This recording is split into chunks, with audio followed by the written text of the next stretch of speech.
Around the corner Saturday, the Astros square off against their old friend Carlos Correa and the Minnesota Twins, coming off a sweep in the wild card versus the Blue Jays. We're going to talk about this with Brandon Warne from Locked On Twins, the comparison, the matchup, and who we think will get the best of 5 in this series on this special crossover edition of Locked On Astros and Locked On Twins.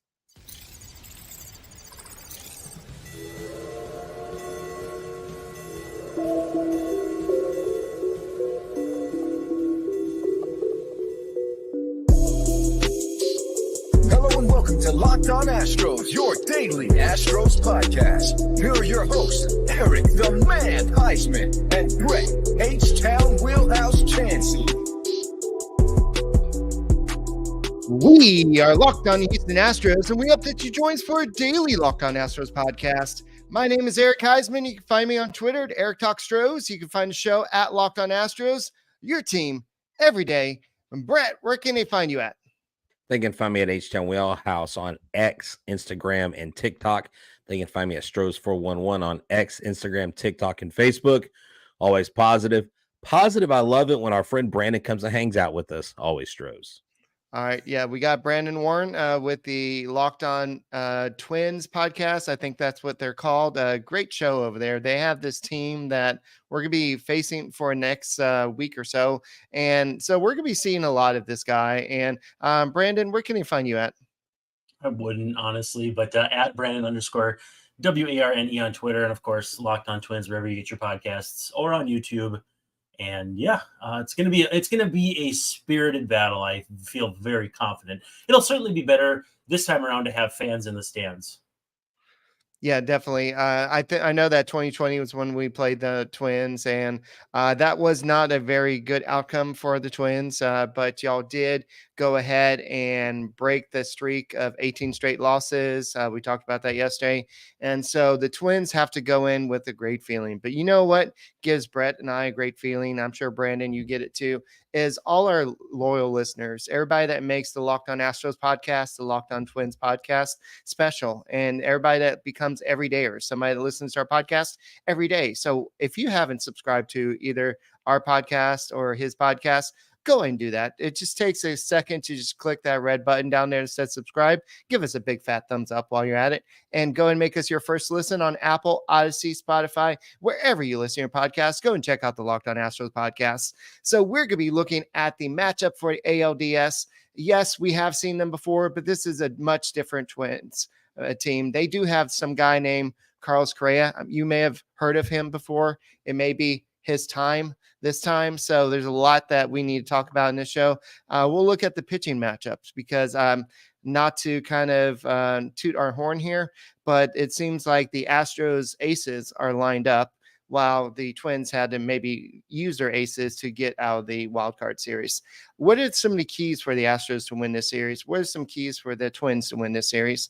And go ahead and look at the roster makeup, because I know that Dana Brown and Dusty Baker, they have till Saturday to make their decisions, but I know they kind of gave some hints. And so we'll talk about roster makeup.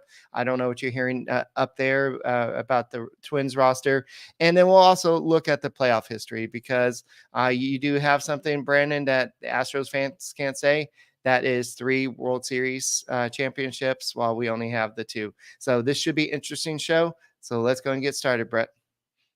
Yeah, definitely. This is going to be an exciting matchup. And like you said, this isn't the Twins team of old. Obviously, they did something that no other Twins team has done since 2002, win a playoff series. And you have to respect the way they did it. I mean, I honestly thought that the division series was going to go 3 games. I didn't think every wild card series would be a sweep, which is kind of bonkers to me. But look, like Brandon, I think Brandon's comment on our show last night when we brought him in first segment said this, that a lot of people slept on the Twins. And I know, look, coming out of the AL Central, it's kind of become what the AL West was, I guess, maybe the last couple of years, where like it was like, yeah, you win the AL West. Like, what's the big deal? The Central has kind of become that because the Indians just seem to not really be able to, the Guardians just seem to not be able to really grasp at anything solid at the top. The White Sox, who knows what they're all about. And the Twins just were consistent this year. Like you said, 3 wins off. I think we are a comparable matchup. I think we have a lot more favor in certain areas on the field, but it's like Alex Bregman's told me, and it's like Alex Bregman's told the press. It's all about execution, and we have to execute. And so that's what the name of the game is. Brandon, how are you feeling going into the series? I mean, you guys are going to be coming into Houston. Heck, the roof might be open because it's going to be a little bit cooler. There's a little bit of a cold front coming our way. I think I would say I'm eager to see how the Twins handle another situation, another frontier. This was one that you hadn't seen in 20 plus years, winning a series after winning a playoff game. And I actually did an episode on kind of all the fun little intricacies, Twins doing it in front of A-Rod, who was on the call, who, was a huge part of the streak in the first place. Michael Kay, the Yankees broadcaster. George Springer makes the first out or the final out of the first game. Springer was the hitter. Correa was the runner on that messed up throw in the ninth inning by Jorge Polanco. There was just so many parallels, and it's kind of goes to show how baseball is such a cottage thing. But, honestly, I think it's going to be a fun matchup. Each team has, what I think is a strength, what I think is not necessarily a weakness, but certainly less strong than their main thing. And then I think the bullpens together could be very, very interesting. So I think it's a matchup of weaknesses and strengths that should be very entertaining, to say the least. I would say just by looking at the numbers, the Astros bullpen may have a slight edge. I know that I can't think of the guy, your closer's name at the top Duran. of my Duran. He looked like he had a little minor injury, but he pitched that game yesterday. But besides that, I would say that the Astros have the better overall bullpen. I would say the Twins, despite the starters the Astros have, they probably have the more consistent rotation. And while the offense may be pretty comparable, the Twins have more home runs than the Astros. But I think that the Astros have overall across the board have better stats than the Twins do. So this is pretty much an evenly matched team. And it's just a matter of who which pitchers will last longer, and can the Astros hitters just go ahead and get to the Twins bullpen early? Well, and I think where the data betrays the Twins bullpen, and they were first in September in strikeout rate with the Rays, who have since been not sent home. They were already home to begin with. Right. But they've really remade the bullpen on the fly with Louis Varland, a starter who's been pushed into a shorter role. We'll see what Kenta Maeda does. Didn't get used in the first series. And then Joe Ryan. They've got a bunch of guys who may work in different hybrid relief roles. Also, too, Brock Stewart being back off the IL. And then Chris Paddock hit 98 in his rehab and has been pumping it out just like crazy. So the bullpen that the Twins had most of the season and the bullpen they have now, they scarcely resemble each other outside the back end. We are sitting here trying to decide or not decide. We're trying to figure out who the Astros are going to play and who they're going to field. Let me ask you about this. Dan Hayes, MLB, on Twitter today said that Byron Buxton and Nick Gordon both want to play, but they're also not making it about them. How hopeful are you that you guys will see someone like Byron Buxton or Nick Gordon? Because when Byron Buxton's healthy, he's clearly one of the top 5 outfielders in the major leagues. Is he going to be there at all in this NLDS? Honestly, I don't think he will be. And Nick Gordon, if Buxton isn't and Gordon is ready, they could maybe take Andrew Stevenson off the roster. But honestly, Stevenson's on there as kind of insurance for Royce Lewis's hamstring. And so Buxton, if he was healthy, would kick Stevenson off, but then he'd have to play. So it's a lot of layers. Nick Gordon, to me, is really a non-factor at this point. The Twins are just so well-stocked at guys who can do a little bit of everything with Farmer, Solano, and Willie Castro. So Buxton is the one to watch for here. I'm skeptical. He's been out since August with this knee thing, and I'm not positive that 3-4 extra days is going to really matter that much. So I guess you're not buying that Buxton's going to be ready for this series, but that's one of those players that could be a difference. But like you said, for every great team, there's somebody that steps up. We'll talk about some of the players that step up for the Astros this year. But Brett, let's go and talk about Ibotta. Yeah, definitely. It's football season. That means pizza, wings, and more buffalo chicken dip and whatever you bring to your tailgate. Look, you can go to Ibotta. Why? Because when you use Ibotta to buy your groceries, you get paid. You get cash back. You can beat inflation. Look, we know that times are tough and prices are going up, but the average Ibotta user earns $100 per year. That could cover the cost of an entire shopping trip or give you cash back to buy a flight that you're eyeing to go see your team on the road when they're in the playoffs. Other apps give you points and they don't really amount to much. With Ibotta, you get real cash back that you can cash out, put in your bank account, go to PayPal or onto gift cards. You earn cash back on hundreds of online brands as well, retailers. When you start with Ibotta, including Lowe's, Macy's, Sephora, Best Buy, and more. So download the Ibotta app today and use the code MLB and start earning real cash back. Just go to the App Store and Google Play Store and download the free Ibotta app. That's IBOTTA in the Google Play or App Store. Use the code MLB. And guys, we actually have some game times. I'm super excited about this. We actually know when the Astros will be playing. So on Saturday, if you can't watch the game, if you can't go to the game, if there's some reason why you cannot do anything, SiriusXM is there for you. Just download the SXM app and search Astros, and you can hear all the play-by-play coverage. Or if you're a Twins fan and you want to listen to that coverage too, you can go ahead and just search Twins as well. But this is going to be an exciting series. Justin Verlander, and who's going to be on the mound for the Twins? It's still up in the air. That's the thing. With Pablo going game 1 and Sonny going game 2, that puts game 3, in theory, you'd understand that starter would be there. But with enough time off between game 1 and game 1 of the next series, they could, in theory, bring back Pablo on short rest. They're not going to do that. So I think it's going to be some kind of hybrid 3-headed monster between Kenta Maeda, Bailey Ober, and Joe Ryan. But I don't think anything is out of the conversation. And I think, too, it'll depend on, just the early flow of the game in game 1. We saw Jose Barrios lifted after 3+ innings in game 2.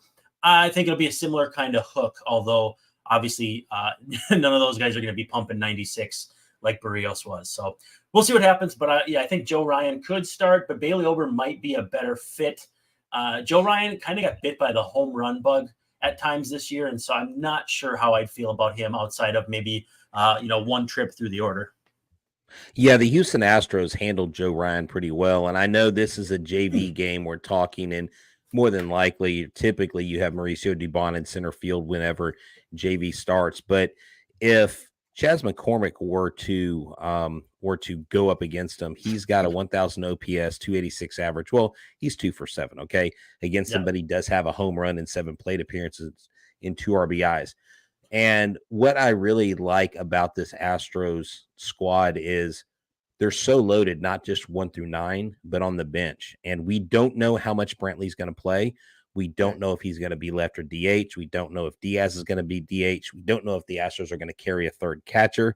We don't even know if the Astros, because the Astros typically only go with 12 pitchers in the ALDS. They may go with 13 this year.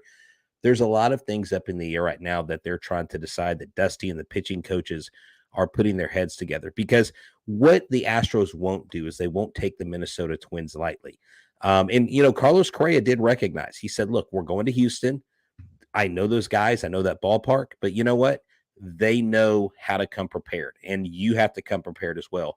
So I don't think we've ever seen a more prepared team on both sides that knows what to expect from the other team. Like, no one's sleeping. The Twins aren't sleeping on the Astros, and the Astros aren't just saying, okay, we're just going to walk through the Twins and just plow through Minnesota like it's nothing. Now fans may think that, but when you get to the playoffs, it's a zero-sum game. Anybody can win. We saw that with the Phillies last year, making it against the Astros. I mean, heck, the Phillies knocked off the Braves last year, and they're squaring off again this year. And so nothing is a for sure bet. I just like the Astros' chances a little more than the Twins, especially with the playoff experience. I think that's going to come into play really, really quickly. Yeah, I mean, it helps to have the home field advantage too. Yeah. Anytime you start the series at home, it's a big plus. I mean, these wild card series, it's home and that's it. So it's a little different. But yeah, you obviously like your chances. The Twins did play better on the road as the season went on, but I mean, they were in Colorado playing the Rockies to end the season. So what is it worth really? I'm not sure. Yeah, in game 2, it's been confirmed that it's gonna be Framber Valdez. And game 3, we don't know who's gonna be pitching, but it's likely gonna be Christian Javier. But you're just talking about home field advantage. Home field advantage could be lost technically if the Twins win one of the home games. Away from the Astros. So if they win like game 2 or game 1, then that technically the Twins could win all the games on the road, and then not the Astros not play another home game. So it's very important that the Astros take care of business at home, and so that's why they're putting their best 2 pitchers out there. And a lot of people are like, well, Framber Valdez has been the ace. He's been the guy that you can count on all year. But if you look at what Justin Verlander has been doing in the past 2 starts, he was at, I think it was like 14 innings with shutout innings, and he was just dominating with the Astros. He has a 7-3 record with a 3.31 ERA. Yes, when he sucked, he sucked. He gave up like 3 to 4 home runs a game, especially that one against the Yankees. It just looked like he was tipping pitches or something. But when he's on, he's one of the most dominating pitchers in baseball. So I think that while I talked about earlier, the starting pitching may have a slight edge to the Twins. I think the Astros have been so inconsistent. If they pitch the way they're supposed to pitch, I think it's a little bit more even than the numbers say. So that goes back to your statement earlier about the bullpen. The numbers may not do enough justice. Yeah, I mean, it's any kind of data analysis at this time of year. Things change so much over 6 months that there's different things. It's not any sort of like trying to misrepresent what the numbers say. It's just, once you get, like you said, 0-sum game, once you get into the series, it's kind of my best against your best, and you see what happens. Yeah, exactly. And I don't know if you saw MLB compared the 2 teams. They basically did a matchup between the 2, and they were like, who has the advantage here or there? I think they gave the Twins the advantage at first. I believe they gave the Twins the advantage at shortstop, which I think a lot of people would like to think because of the rookie run that Jeremy Pena had last year in the postseason, that like, whoa, hold on. How can you just dethrone the reigning Gold Glove guy, the guy that was the ALCS and World Series MVP? And so you've got a lot of comparisons there. I think outfield, we are far superior. But what do you think of position wise? I know catcher, they kind of give you guys the slight edge over Maldonado. Slight. Well, I'm being nice because, Maldonado, I respect him. I know a lot of people don't like him, but Yainer Diaz, look, I'll just tell you this. I spoke with someone, close to him today, and I just said, I really hope Diaz gets at bats this series. And they just responded. They says, yes, we do too. So, Brandon, is there anywhere on the field, on the diamond, that you feel like you guys have the edge over the Astros going into this series?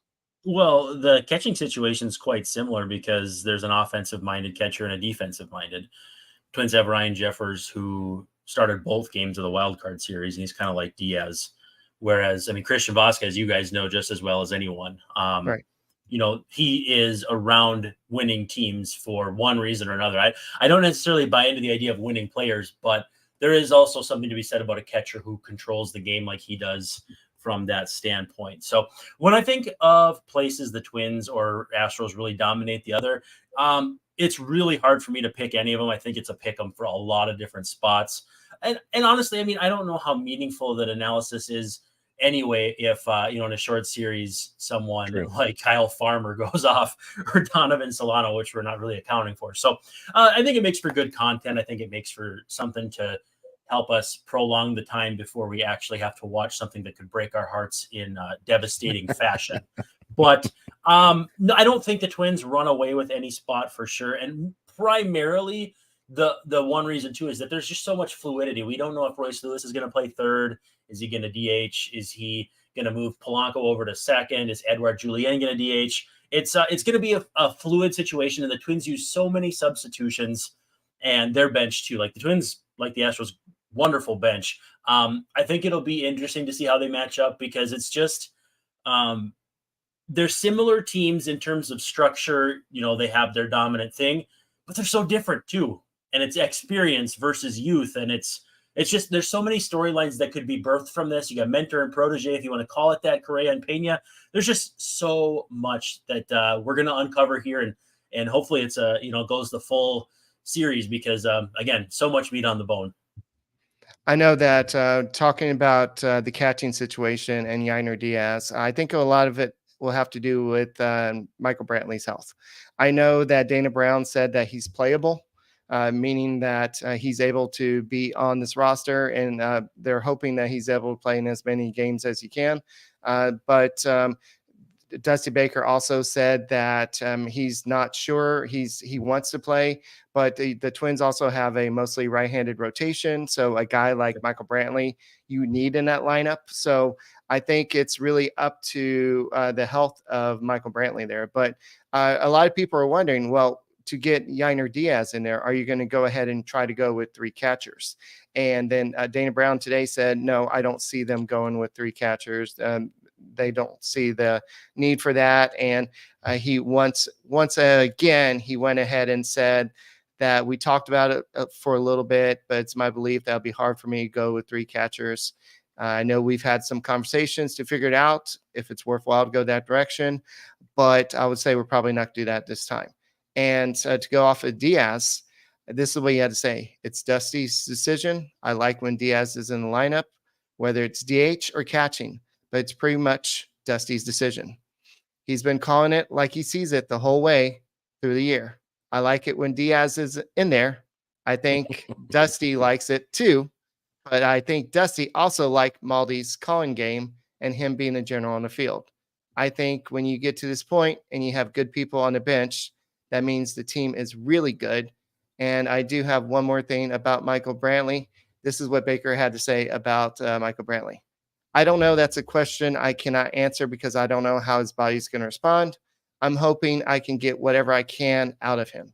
He's my Kawhi Leonard. I cannot. He's my Kawhi Leonard. Kawhi Leonard. Yeah, sorry. Yeah. Kawhi Leonard.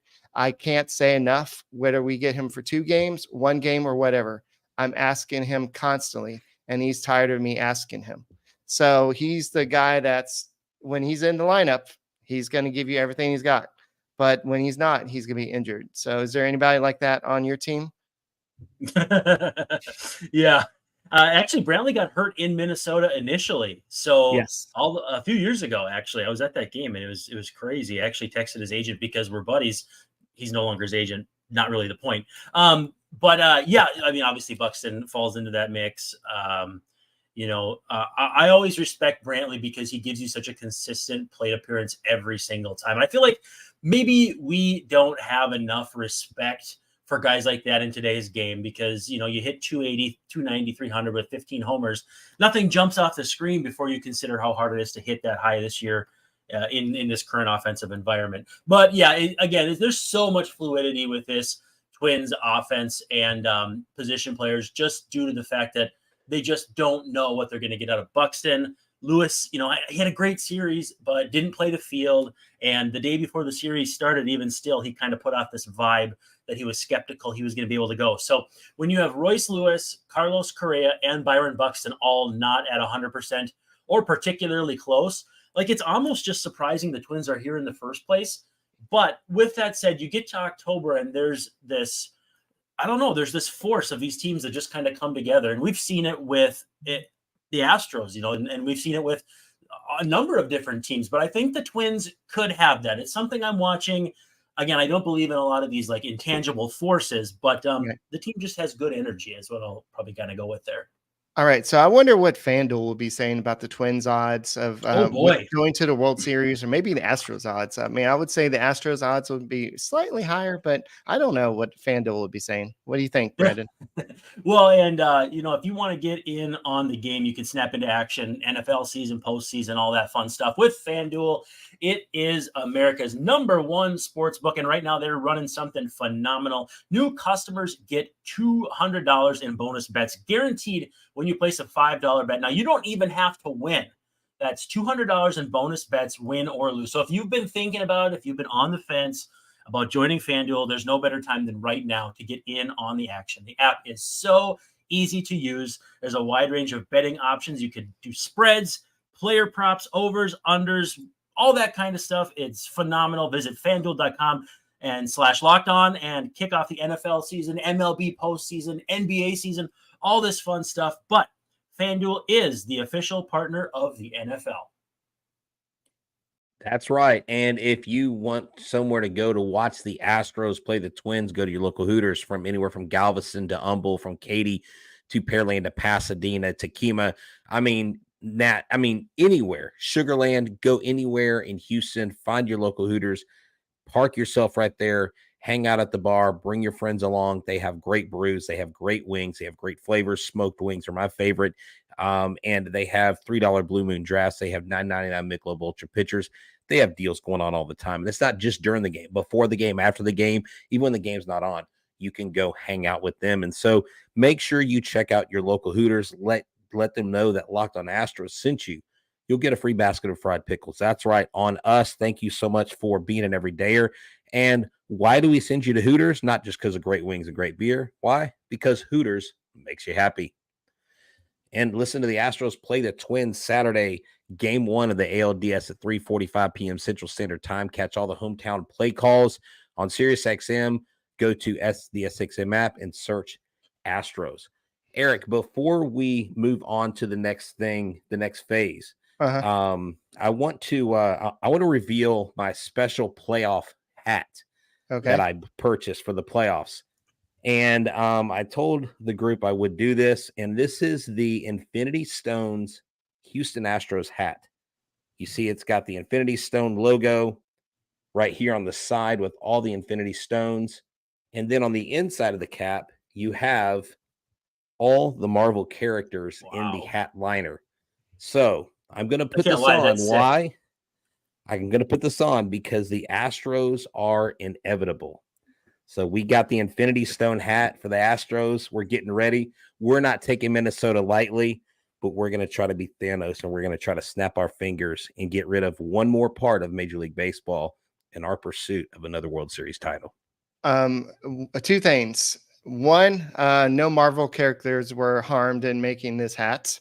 And 2, that was a very slick transition with the old hat and the new hat, and you like talk that? And everything. So bravo, sir. Thank you. I hid the balding. Yeah. So going back to Hooters for a second, we were actually at the 18-inning game. We're at Hooters watching that full game, and that was crazy last year versus Seattle when Jeremy Pena had the walk-off, and it was a crazy situation. So, I think that's what we're going to have this year, especially against a team like the Twins. Twins and the Astros, they compare really well against each other. So I think we focused a lot on the pitching, and we talked a little bit about the hitting.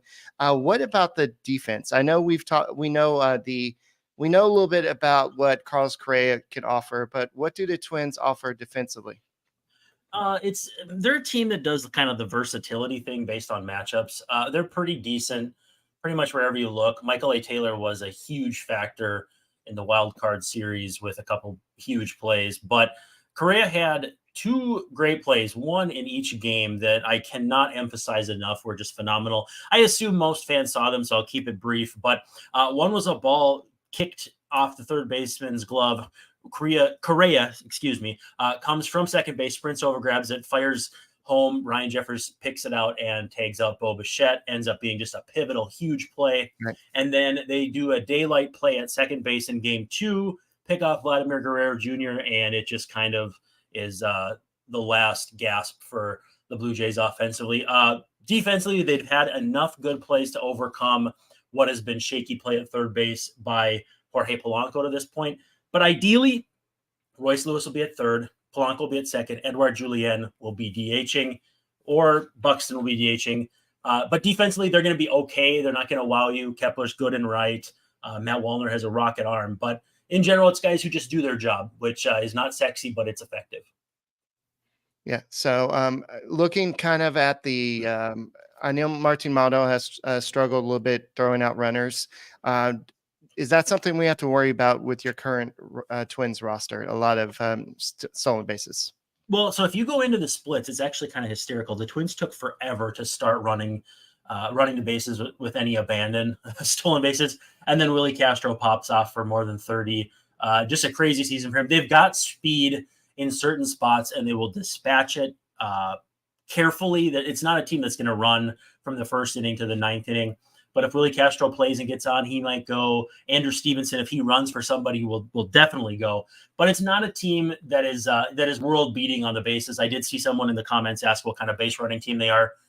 Fine, nothing special. They're decent, and they've gotten better as the season went on. But again, they're not going to wow you with that. They're just a very steady team that is not sexy, but to win the Central, you didn't have to be. And you get to October and you got some veteran guys who've been there before, and that's what they're doing. Well, and if you just go research the comments from Dana Brown and Dusty Baker, they both know that, hey, this is a good team. I mean, Royce Lewis is a kid. Look, when you have a young star that can do that in his first playoff game, that's a huge thing. I remember going back to some little history with Carlos Correa. I remember in his very first playoff game, the wild card versus the Yankees in 2015, they asked him, "Are you nervous about playing your first playoff game in your career at Yankee Stadium?" And he said, "Why would I be nervous? I've been preparing for this since I was 6 years old." And I knew right then that the guy was going to be a superstar.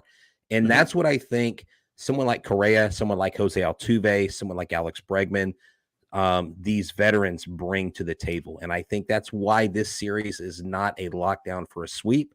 I think this series could go the distance, and they could be either like hard hitting, just scoring a lot of runs, or they could be a lot of 3-2 games in this series. I mean, because the Twins do strike out a lot. If the Astros are not walking their batters and they're striking out batters, if they can keep the ball in the park, low scoring affairs, I think favors the Astros a little bit more than it does the Twins.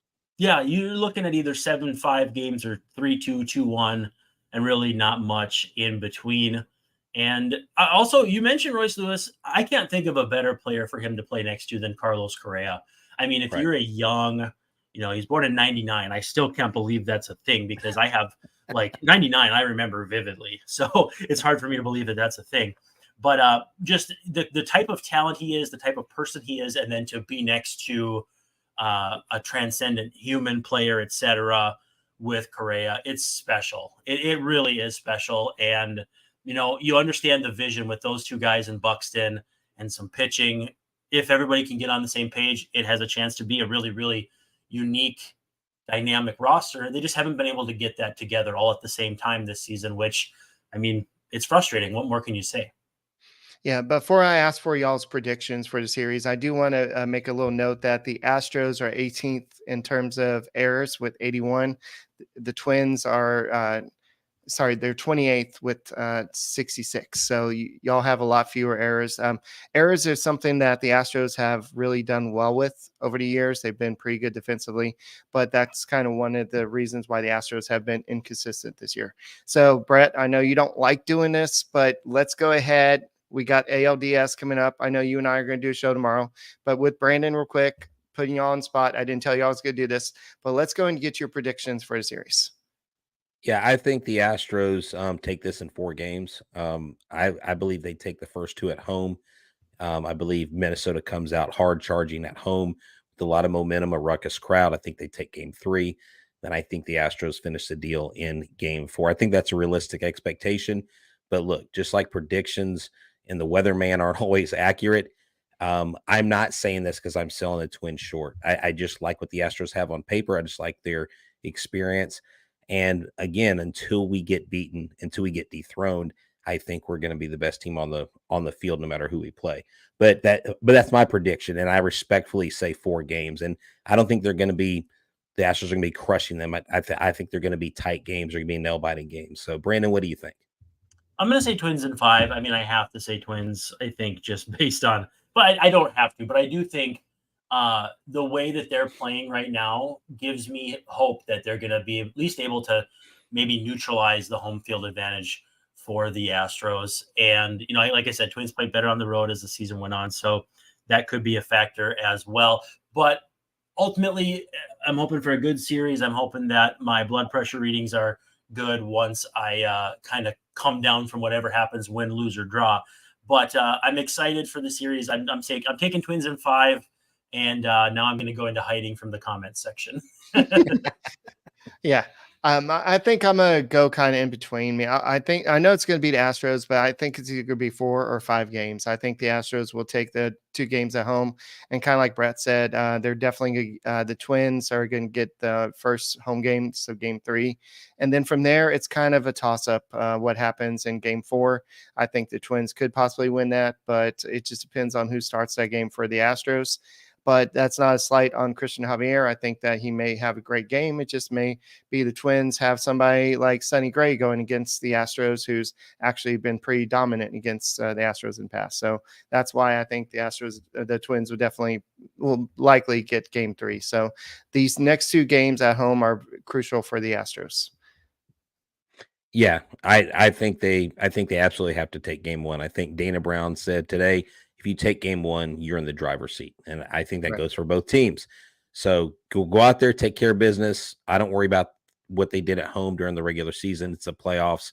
They have turned it kind of like Bull Hurley on over the top with Sylvester Stallone. Like when he, so when Hawk turned his hat around, he became a machine. I think the Astros are going to go into that mode.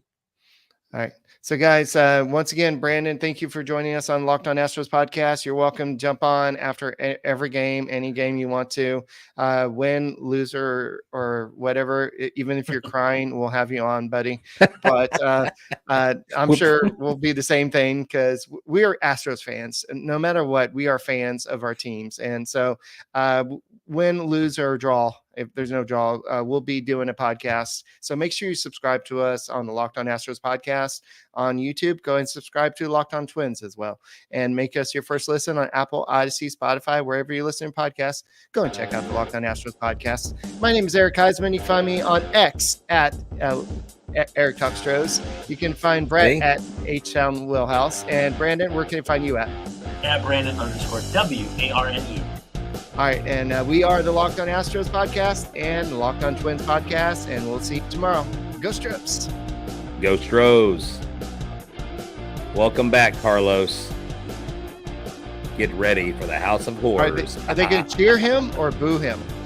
We'll cheer him. After the first inning, it's done. Okay. Right, we're still live. Well, hey. All right, are you done? All right, bye, guys.